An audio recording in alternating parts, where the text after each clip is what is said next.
Good afternoon and welcome to Urban College of Boston on Common Students, Common Spirit. In Hispanics, a legacy of history, a present of action, and a future of success. And I'm very happy that all of you are here. Bienvenidos. Me alegro que estén todos aquí. Bienvenidos a la celebración del mes de la Hispanidad. I would like to give the welcome to Ms. Nancy Daniel, our academic dean. Do I say buenas noches at 5 o'clock? Yes, you can. Buenas tardes. Buenas tardes. Buenas tardes. Buenas tardes. That's almost the extent of my speech. Well, good evening and welcome to Urban College of Boston's Hispanic Heritage Month celebration. What we pride ourselves in here is our diversity, and we are just very, very proud of all the different people. This month we get to say hooray for all our Spanish-speaking persons, for all our Hispanic students, because you make a huge difference in our school. You make us shine because we do things like no other school, and because of you and the things that you've said about us and the education that you get here, and the fact that you go out into the communities and do such a wonderful job. We're very, very blessed and happy to have you all here. Right now, it's my pleasure to introduce one of your co-workers, your students, Lisbeth Ortega. Lisbeth was born in the Dominican Republic. She's been a resident of Boston, Massachusetts for 21 years. She's married and has 3 wonderful children who are perfectly behaved, I bet, because did you take guidance and discipline yet with Riola? Yeah, okay, so we know the kids are perfect. She's been working as an early childhood teacher for 12 years, and she likes working with the children at that age and being able to support their families in a positive and caring way. Currently, she's working on her associate's degree in early childhood education here at Urban College of Boston. She wants to continue gaining knowledge in order to grow professionally as an educator. And one of her personal desires is to inspire others, such as her family and her college peers. She's passionate about reading. And one of her favorite hobbies is to read, especially the works of Isabel Allende. By reading, she's been able to gain greater knowledge of the Spanish culture and to increase her Spanish vocabulary. She wants to be a good role model to her children by showing them the importance of maintaining the Spanish language. She feels very proud to be part of the Hispanic community in the United States, a community that works very hard to achieve high standards in this American society. As a Latina, she maintains her Hispanic heritage, culture, values, and language in order to instill them in her family.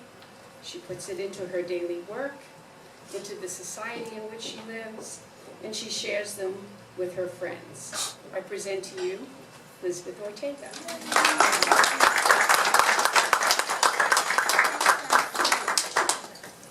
Hi everybody, good evening. Sandra Alvarado. Sandra Alvarado is a government compliance officer at 2 offices of the Diversity and Civil Rights, where she works to ensure that successful participation of minority women and economically disadvantaged business enterprises in state and local procurement. Prior to coming to the MBTA, Sandra was the owner and principal of Boutique consulting firm specializing in small business strategies and solutions. Before launching her business, she was the executive director of non-profit dedicated to education advocacy work in the Boston area. Her bicultural background and focus on community collaboration have led her to a number of volunteer opportunities and community leadership roles, including founding the Boston Higher Education Resource Centers. Sandra is of Puerto Rican descent. She grew up in Boston during the Boston crisis and went on to become the first Hispanic class officer at English High School. She graduated from UMass Boston with a Bachelor in Legal Studies, completed an executive MBA from Northeastern University and academic resident in Spain, Mexico, and China. Sandra is a former fellow of the National Hispanic Leadership Institute, the Young Hispanic Leaders Program, and is a member to the National Society of Hispanic MBAs.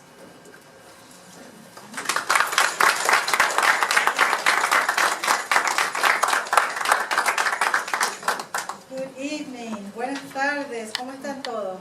Muy bien. Bien. I am so happy and so honored to be here with you celebrating Hispanic Heritage Month. We've been, this is like the one big national party that we have once a year, so let's celebrate it well. Carmen Sayas, where is she? Thank you very much for the invitation, for the opportunity. I have to thank Carmen Pineda. Carmen, we haven't met. Thank you very much for the invitation, Nancy, and President Michael Taylor. I look forward to meeting him later. And the staff, of course, for making this evening possible. Thank you very much. So, in celebration of National Hispanic Heritage Month, I would like to share a video clip with you.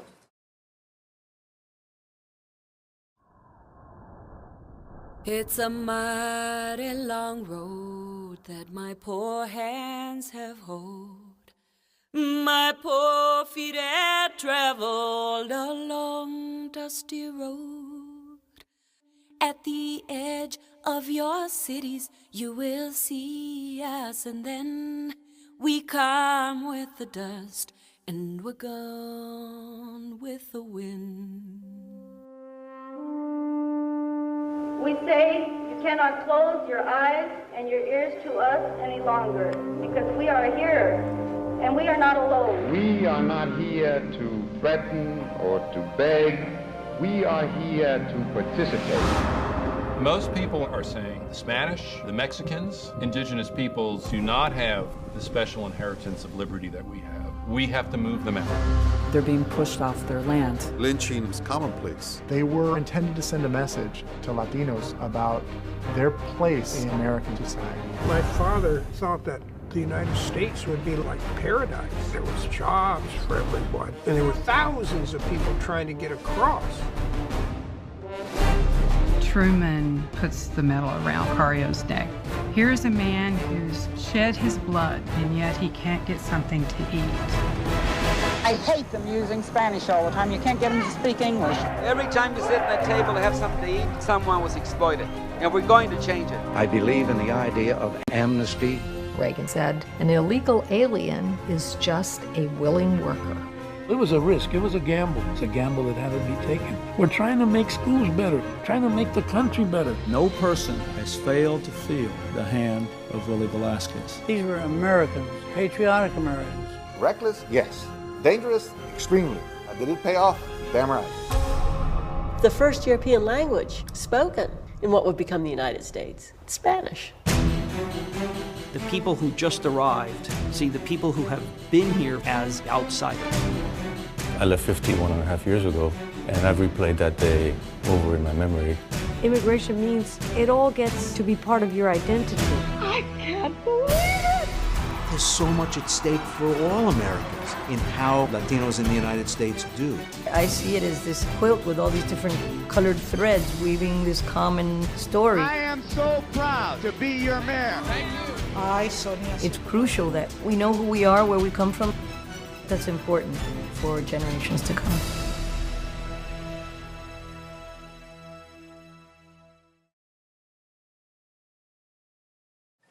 So as you can see, the journey has been very long.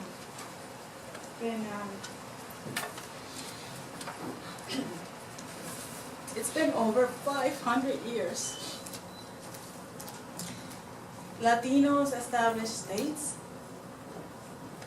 fought in wars, led social justice efforts, and have influenced the culture of the United States. Esa es su herencia, la nuestra. But you know, despite the trials and the long journey, the contributions have been a lot greater. How many of you have seen Latino Americans yet?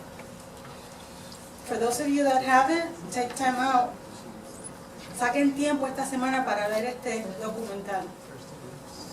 Un documental de 6 horas. It's a 6-hour-long documentary. The first major documentary series for television to chronicle the rich history and experiences of Latinos who have helped build this country. So please make sure you watch it. Okay? PBS.org. Free. You can watch it anytime. I shared this video clip because, of course, it's very powerful. It makes me cry each and every time. But it's also because it's very well aligned with the theme. You know, the theme that they gave Hispanic Heritage this year, a legacy of history, a present of action, and a future of success. This theme also calls to my attention the fact that we're part of the fabric of this country. And we don't talk about those things, right? We don't hear about it too often, but we are. That's why I want you to watch the documentary and learn about the history of our people. I'm not, you know what, when I was invited to talk to you today, I thought about, okay, what am I gonna share? Because I wanted it to be something meaningful. Not a boring speech, I don't do speeches anyway. But I've heard so many people, talk about, a lot of Latinos say that we share the same story. And yeah, a lot of us do, but some of us, have little things here and there that make it a little different. For me, I grew up in Boston in the 70s, so I am a little older than I look, I've been told. But yeah, 1974, the Boston public schools were being desegregated, and we were put on school buses to go to different, neighborhood schools. And just imagine the atmosphere. People out in the streets protesting, blocking the buses because they didn't want us to go to their neighborhood schools. It was a tough time. But what I want to share with you is that those are the experiences that make us whole, that make us strong, right? So I want to share a couple of stories with you tonight. You've already heard from the introduction. Thank you, Anna, so much. You did a good job. Where is she? Okay. About some of those experiences. So back in 1974, I was in the 3rd grade. Feeling marginalized, didn't know what was going on, didn't understand. But I did know how I felt, and I felt marginalized, like I didn't belong. Despite all that, I went on to become a student leader in high school. I was very shy, but also very outspoken. I know that that's like an oxymoron, doesn't make sense, but it's true. I was very shy, but I pushed forward, and I graduated and I went to college to later drop out. I dropped out for financial reasons because back then I didn't know how to apply for school loans or any of that, and I just couldn't imagine my parents paying thousands and thousands of dollars on tuition.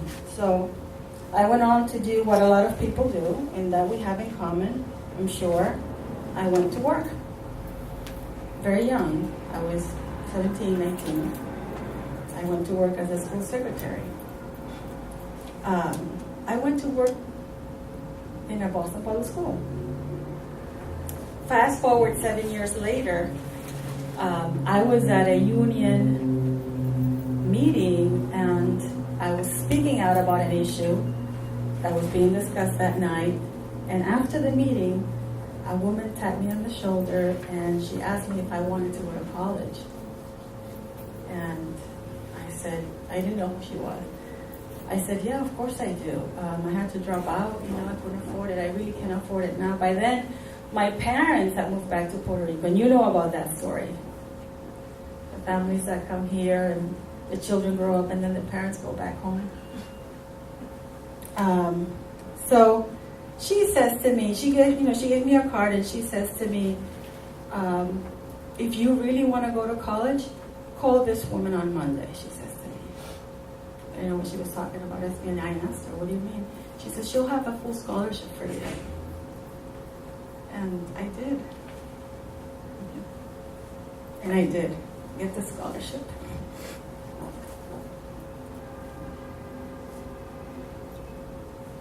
She was an angel. And I went to college on a full tuition, and I had to work full time. But that whole experience from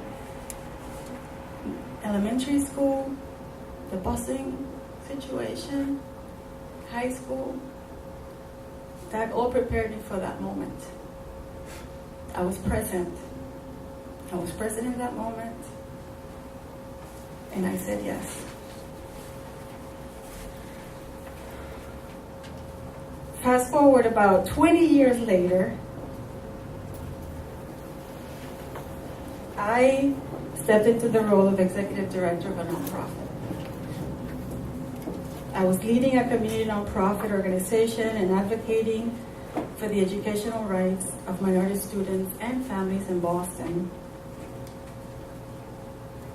And that was an awesome experience, I gotta tell you. All those memories from my childhood and experiences, they just came full circle. Nobody had to tell me who these families were, who these children were. I knew exactly who they were. And we did amazing work back then. And life gets crazy. Life gets really complex at times. I'm sure you know about that. Family and work and just complications.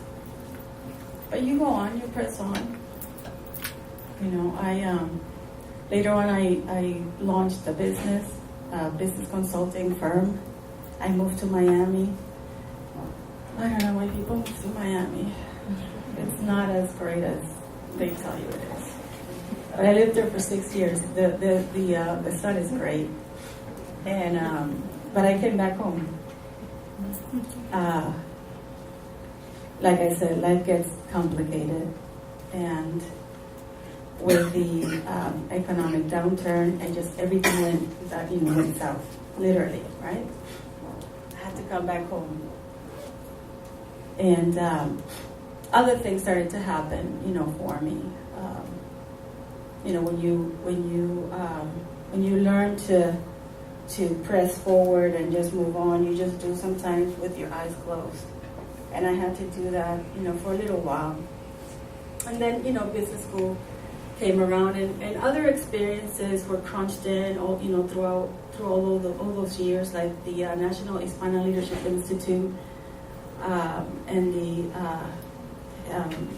Hispanic Leaders of the U.S. That's a program sponsored by the Embassy of Spain. And by the way, if you're all interested in any of this, I'd be very happy to share with you later on. So feel free to call on me. And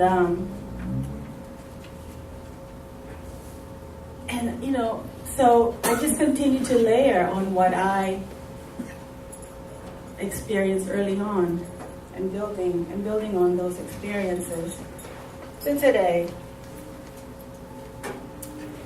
All the experiences helped build my career. Everything, the good and the bad. Even the family experiences that you don't think are going to have any impact on you. All of it have helped build my career. But through all of that, there was one thing that also helped me, which was my spirituality. I learned early on to do a lot of, personal introspection type of work, and to pay attention to those experiences and how they could help me. And I learned that there, throughout life, there's usually a thread, right? A theme that carries us through. And although we may share many commonalities como latinos, ¿verdad? Compartimos eso, como somos latinos, pero a veces somos muy diferentes. La hispanidad la compartimos, el lenguaje lo compartimos, we share the language and a lot of cultural aspects. But there's one thing that makes us unique, and that is what we do or how we apply our life experiences. And that's how I wanted to make our my little sharing tonight different. And I'm sorry I got so emotional. You think you're over something sometimes, and then you discover you're not. And that's why you get emotional. I'm having one of those moments. But so how you apply those experiences is what makes you unique. For me, growing up in Boston was tough. I felt marginalized, but I managed to turn that around and gave it positive energy. I didn't miss opportunities for personal and professional growth. There was the National Hispanic Leadership Institute, like I mentioned. That's an amazing program for Latinas. Then there was Líderes Hispanos de Estados Unidos. Then there was business school. And I continued to press on. Opportunities abound. Hay oportunidades por todos lados. Y si hay alguna cosa que yo quiero que ustedes saquen de esta charlita es que siempre tengan los ojos bien abiertos, que siempre estén bien pendientes.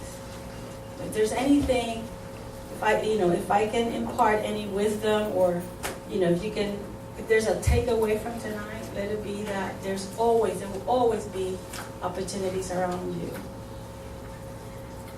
Make sure you keep your eyes open. And the future looks very bright for Latinos in this country. Very, very, very bright. Very good. Very positive. And I want to ask you tonight, how are you benefiting from your experiences?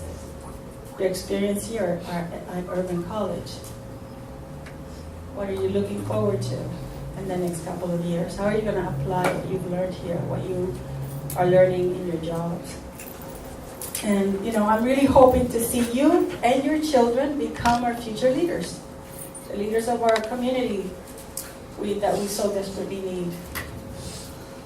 I'm looking forward to your academic, social, and economic success. Así que, por favor, me cuentan, ¿ok? Gracias.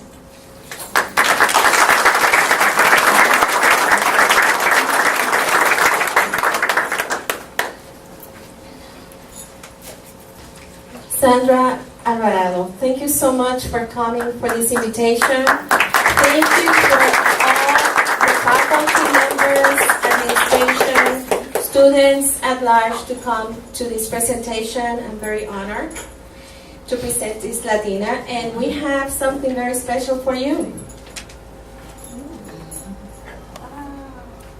So, as the Urban College of Boston Hispanic Heritage Award to Sandra Alvarado, today, October 8th, keynote speaker, signed by Nancy, Daniel, and Mr. Michael Taylor. Thank you so much.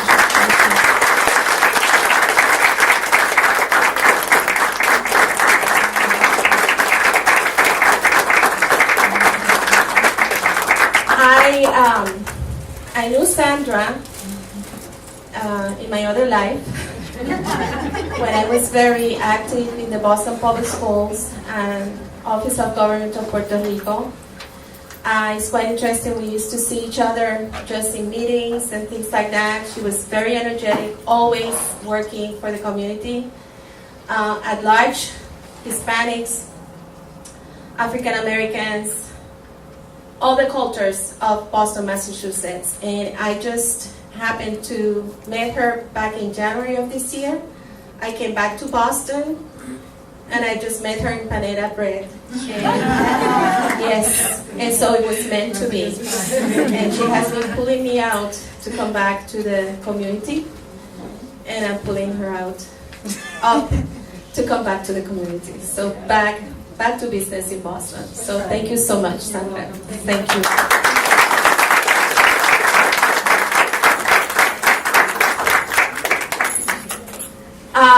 We just have a live presentation for the students, and as soon as we finish this, Luis, with the PowerPoint, we will like to give the thanks to all of you for the celebration.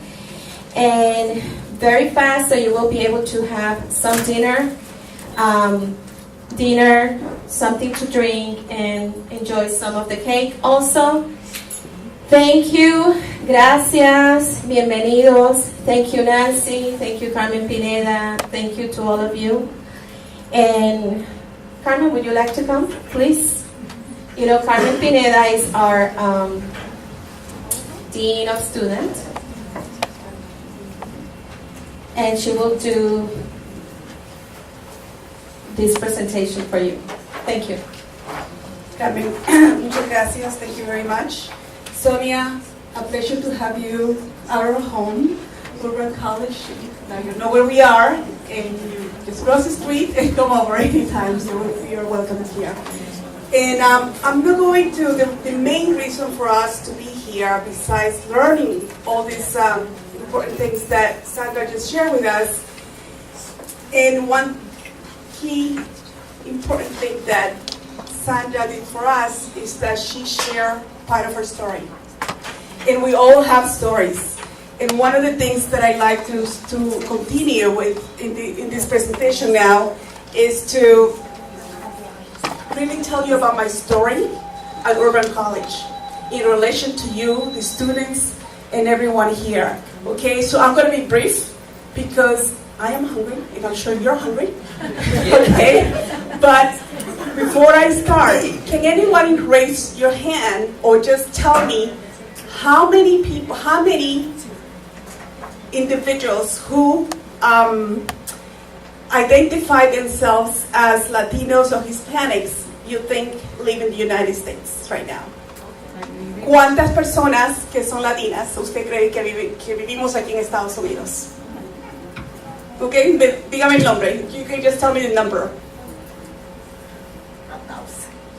Okay, that's fine. 11 million? 60 million. 60 million? 60 million. Okay. Okay. Anyone else? 40 million. Okay. And who is right? Okay. So in 2007, we were 45.5 million. And that's 15% of the population of the United States. It has increased. And those of you who are in class will know about soon how many of us are here, right? Because we talk about this in terms of how many of us are. So this is very critical because we are no longer, meaning Latinos, and I identify myself as a Latina in the United States, we are interchanged with everyone.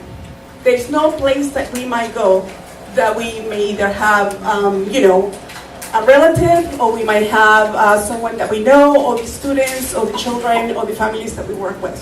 So this is very important in terms of the numbers. But the other important thing is that at Urban College, 55 of our students are Hispanic descent or identify themselves as Latinos. And Latinos, okay? So we really want to make sure that we have these numbers very key. Okay, this is one story of someone whose name is Ana Bermudez. Ana Bermudez is an educator, an early childhood educator, and she's someone who also loves to and dreams of opening her own business, also in a catering business. And tonight we are going to enjoy the cake that she actually baked for us. So thank you, Ana. I don't know if Ana is here yet, but I just wanted to acknowledge that. So that is part of the story, but there is more that I can share with you. Another very important story deals with 4 important women. There was one woman who called at around 7:30 one day. It was very cold that night, and the person said, "But can you see me late?" And I said, "Well, the latest I can see you is about 8 o'clock. But can you come earlier?" And she said, "No, I can't." And I said, "Well, okay, I will wait for you." And this person came, but it wasn't just her. There were 3 other individuals with her. And when I asked them, "Where are you coming from?" Guess where they're coming? Where are they coming from? What cities? They were coming from Lynn and Salem. And one person decided that she learned about Urban College. It was a place of opportunities that was going to provide access for them to begin their career and continue their career. And right now I don't remember exactly who was actually of the 4 individuals, but I know that it was Ana Lopez, and we have Ana Lopez, and Rosario Beltré, and Eugenia Sanchez, and Rosa Vicente, who pull each other together. They pull each other together, and they represent what we call in Spanish compañerismo. Yes. Right? How do you say it in English? Fellowship. So that's part of who we are as well. And the next story is about these 2 couples who actually, they don't know each other. They might get to know each other tonight because I'm going to mention their names. And besides one of the couples who take classes here, and soon one of them will be graduating next year, they also teach the former GED, now it's called the HiSET classes, and they volunteer in their own community. So there are plenty of individuals and talents that we have. And again, to thank you and to acknowledge them, we have Maria and Julio Bernal. And we want to acknowledge them for all the work that you do, not only here, but also in the community where you come from, Chelsea. And so this couple, the other couple, is a couple that have to take turns. So when we do the registration, we meet with them together and we find out, okay, who can do Tuesdays and who can do Wednesdays and who can stay at home with the children. And that's how they are managing, that's their journey.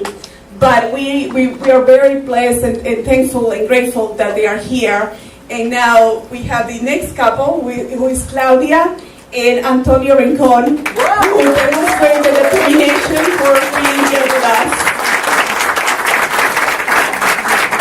I know that we also have daughters and mothers, and I wish I could mention all of them, but I want to acknowledge Modestina Martinez, and she's probably on her way, and Cristina Martinez. I know. Congratulations. Yes. Cristina Martinez actually had a scholarship from the Red Sox to attend another college. And when her mom said, "You know what, I want you to come here to Urban College because this is the place where you're going to be treated nicely and with respect." And Christina came in and she tried, and she has stayed with us. So anyway, they were in yes. my class. You know Christina? Yes, that's what I'm saying. We're in a group together to do our presentation. Yes, very nice, very nice. So, and we also have Carmen Amaro. And I don't know if Carmen is here, but Carmen lives all the way in Lynn, and she works in Chelsea. So imagine that, driving at 7 a.m., 6 a.m. to go to work. So think about this. You get up at 5 o'clock, 6 o'clock, and drive, take the train or the bus, get to work. In the case of Carmen, gets to Chelsea from Lynn. Then she gets up at 4 or 5 p.m. to come to her classes from 6 to 9. Please tell me of any of us, the faculty, staff, who has done that this semester. Okay, no. That's the point. That is very, very difficult, and that's why we have to admire our students. And Nixa Bonte, Nixa, we all of you and acknowledge all the work and accomplishments that you have done. And I know that soon you will be graduating, so you are a role model.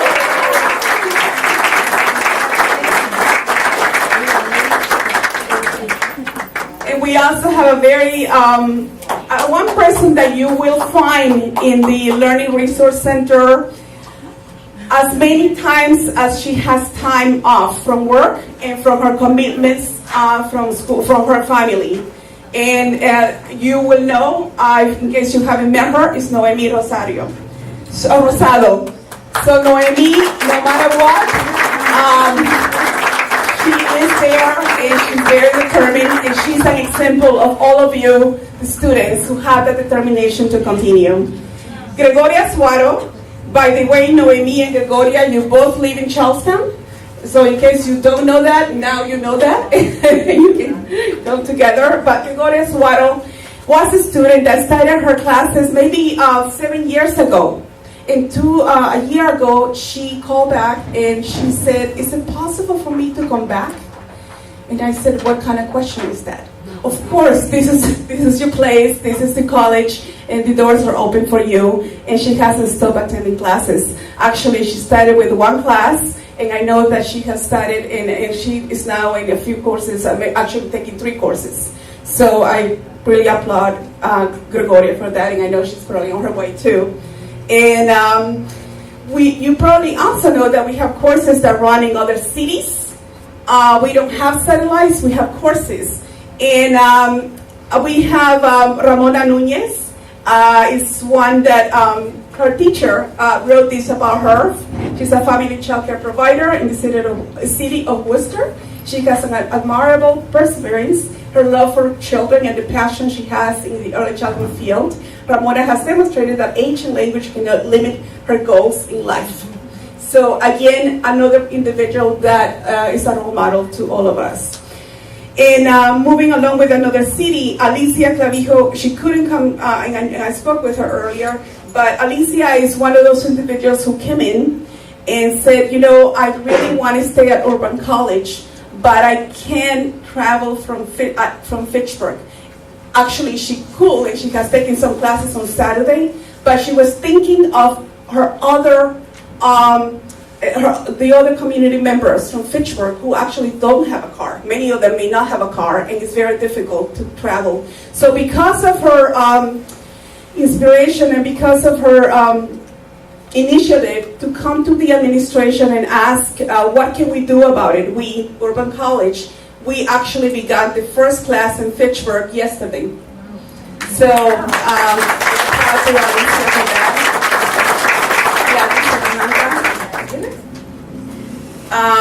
We have also sisters, and I think there are 3 sisters.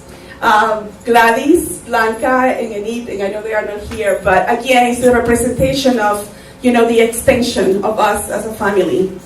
Herman Miranda is a new student, and I know he's not here, but he's someone who started his human services degree program, and he's very motivated. He wasn't sure. He says, "Can I come in and try?" And I said, "You know what, Herman, the first time he came in, I'm going to ask permission and take you to the Human Services Introduction course and ask the teacher to see if you can sit in the class and observe, and you decide if you want to be here with us." And he has not stopped taking classes since that time. So, in closing, and again, I wish we could stay all night and really mention every single student, but I really want to thank and applaud Esmeralda Zapata Perquel, who graduated 2 years ago, right? Yes, 2 years ago, I have memory. And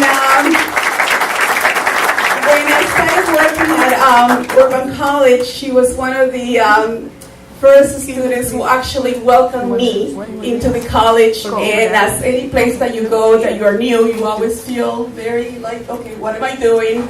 And I remember that Esmeralda was always pleasant, and we had, she actually was teaching me more about Urban College. So thank you for that. And the other reason why Esmeralda is very important is that Esmeralda had her family daycare services, and she recently opened Casa es maybe bilingual nursery school in Arlington, and which is a great accomplishment. So it's a center. It's a center. And not only that, but Esmeralda has also pulled together, and any time that there are openings for teachers, guess who she calls? She contacts us, the faculty and advisors, to find out who are the next students who could be, working with her. So thank you, because not only you're opening more doors, but it's great. So it's just a great accomplishment. So thank you.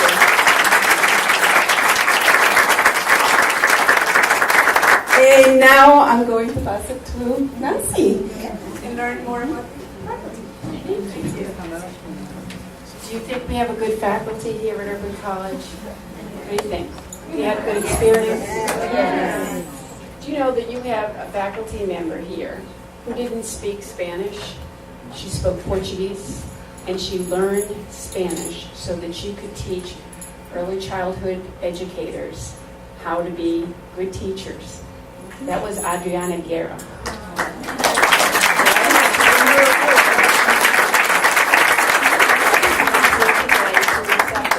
But that was something amazing that Adriana did. Another person is a person who was a student here, then went on to Cambridge College and got a bachelor's and a master's degree, and came back, and I said, why aren't you teaching for us?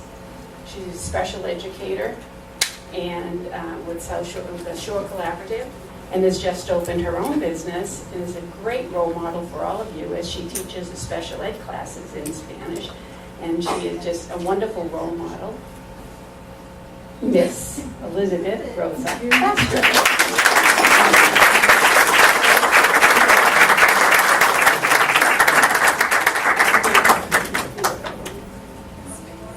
She's wonderful, and I hope that I'll have many of you, when you finish your program here and you want to get your bachelor's and master's, you'll come back and train the next generation of teachers for us.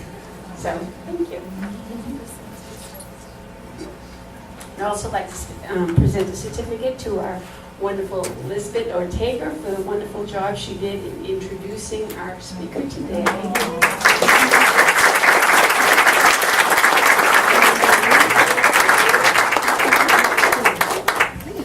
And I hope you enjoyed our first Hispanic Heritage Celebration, and that we'll have one every single year. And now you can enjoy the music and the food. And thank you so much for being here.